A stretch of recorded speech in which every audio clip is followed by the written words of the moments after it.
Our social services are collapsing around us.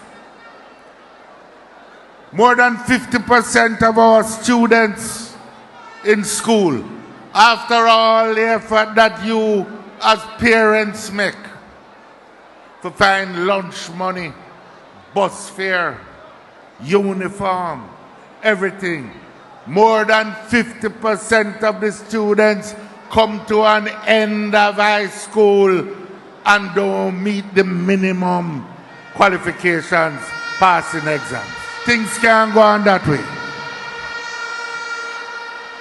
At the end, according to the report prepared by Professor Orlando Patterson, at the end of primary school, 6 out of 10 students couldn't pass maths.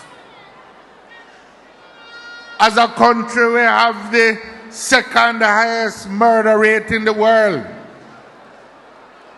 I don't come here to blame anyone for this unacceptable situation.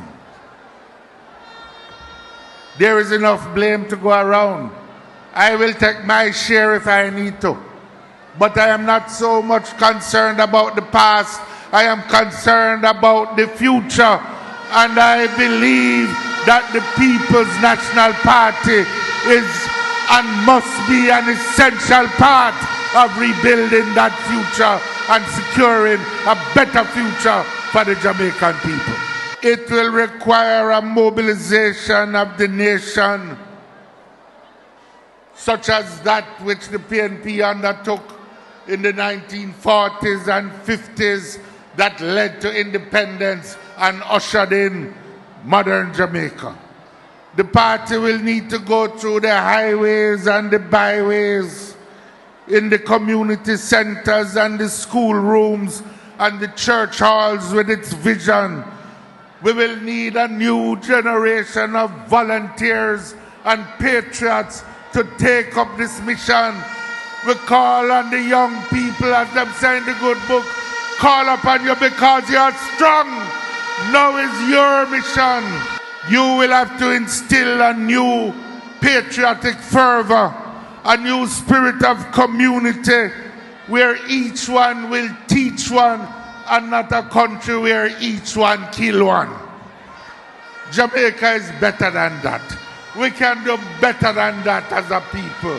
We have done better than that in the past.